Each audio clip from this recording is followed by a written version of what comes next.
recently saw an interview or something. Somebody informed me of that. Apparently, Austrians think that that Arnold Schwarzenegger sounds like a wuss. I'm Cory Phillips, and I'll be playing the soldier. It was actually born out of a really selfish desire, honestly. There's two roles that are dream roles for me as an actor in my career, and they're both like uniquely British roles. And the majority of the time, they'll never be played by anybody other than British people. I mean, one of them was played by an American once, technically twice, but it's Sherlock and the Doctor. Like, they're just two iconic roles that I would love to play them, and I never got to. So. While driving, which is when I write everything for some reason, I thought, what if I combine those two together? And then it kind of just led farther into it, which is like, what if there was an American Doctor? I should make an American Doctor. There'll never be an American Doctor. I should make one. Now, I pitched it to the now director. I was like, because all I had was like rough concepts. Like, wouldn't it be cool if the Doctor and Sherlock were the like, it was really incoherent, and so he was like not thrilled by it. And then I came up with more stuff and started coming up with these really like cool ideas for like the TARDIS and like what his whole MO would end up being. And then I pitched it again. He was like, you may have something. And then there was this producer director that I found at a Doctor Who convention, and I pitched it to him, and he got excited about it, and then asked us for a script. And then I went to Ethan. I was like, hey, somebody else likes it. Maybe we should write a script. It's one of those roles that you watch and you just want to be. Like, he's everything that, like, any little boy's dream, really. He gets to be awesome. He gets to handle guns. He gets to talk in this really primitive, this does not concern you. How do you please? Epic voice, and just, I mean, everything about him is just awesome. And his coat, like, it's seriously just like every part about him is awesome. And it's incredible, and it's such a complicated character. There's so many levels and layers, and there's this whole emotional journey which appeals to my acting side, which is like, oh, I get to be something deep and emotional. But on top of that, I also get these like random acts of badassery. It's a dream role that I happen to write. It's the first time I've ever like worked with a cast of like people that I'm just like, every single one of them is like just somebody that I've like admired for a long time. And so just being the star role with a star-studded cast that are just beyond my comprehension talented, I'm like,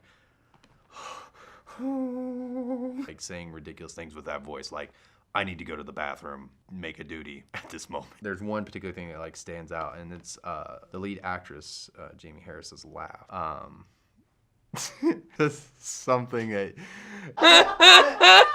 it is the best thing that like, we could just trash the whole series and just film that for 15 minutes. It'd make everybody in the world's day.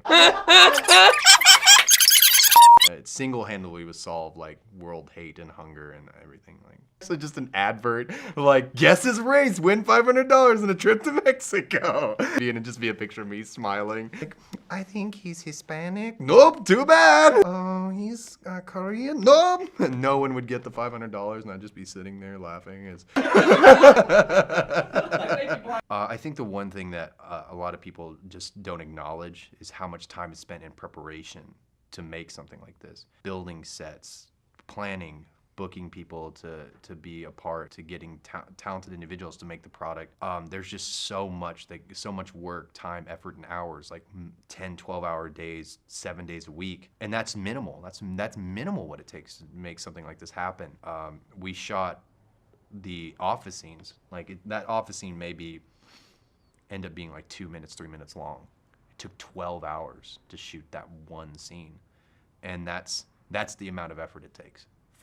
2 minutes, 3 minutes of film takes days to film, and even then you got to go back and reshoot some stuff, and it's tiring, and people get tired, and so you're having to like set aside your own like ego, your prejudices, your anger, whatever's in your head. You got to, for the sake of the projects, you're having to like really like keep putting yourself aside and keep pushing on and pushing forward. It takes an extreme amount of drive from a large group of people with a unified mind to make something like this.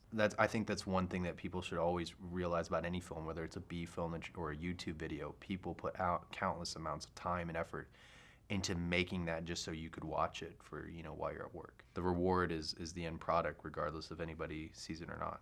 What's your favorite food and why? Dumplings, because I'm fat. I also eat them really weirdly. I eat a lot of foods really weirdly.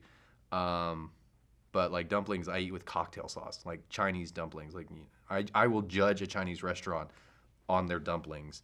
If they have bad dumplings, I'll hate them for the rest of their existence. But if they have amazing dumplings, they could mess up everything else, and I'd be like, nope, they're a great place. But they've like killed like 5 people. Nope. Amazing dumplings, fried rice with ketchup. So, but yeah. Is that how all addictions start? A dare, dude, just do. Oh no, my life's over.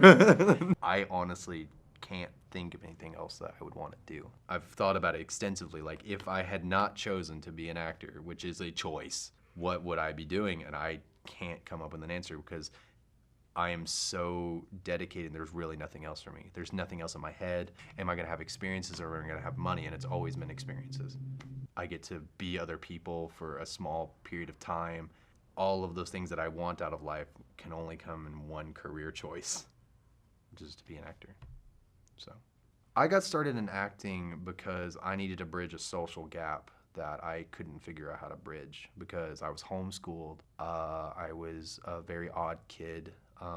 At a young age, I would spend hours in my closet making these like huge worlds with my action figures and my little sister's Barbies. Like, I'd make these really elaborate storylines, and my mom would send me in to clean my closet, and I wouldn't come out for like 5 hours, and she's like, she come back seeing if it's clean, and it's like it's even worse than when she left it, and there's all these little cities I've built into like the cracks and stuff. And so like I was always just like this extroverted but really introverted, like, and mixed. It was weird. So when I'm being in homeschool, it intensified the weirdness of me because I was alone, so I had all the world and all my expectations of the world were developed by me. Whenever I got into social situations, starting with church, I just couldn't figure out how to connect with people. And then one of my youth pastors pushed me into being in a drama, which ironically enough, I'd always played Satan, don't know why. It was a way for people to notice me. It was a way for me to bridge that social gap and use all these obscure talents and things that I learned from being in homeschool and being bored for 24 hours a day, 7 days a week, that it was just a way for me to use that. It was like all these useless talents I developed now had a purpose. First time I was on stage and people actually acknowledged that I was there, it became an addiction, and it just kept going and kept going. And next thing you know, it's an integral part of my personality and an integral part of my life. I literally cannot separate myself from it. Acting in me is just me. Like, I don't have an identity anymore. It's just a soldier life, nothing else. I love boy bands. Guilty pleasure is boy bands. Like, I can sing every word of Bye Bye Bye from NSYNC. Boy bands all the way. Sing what? Bye bye bye. That I can't take no more, it ain't no lie. I wanna see you out that door, baby. Bye bye bye. That's my favorite human song.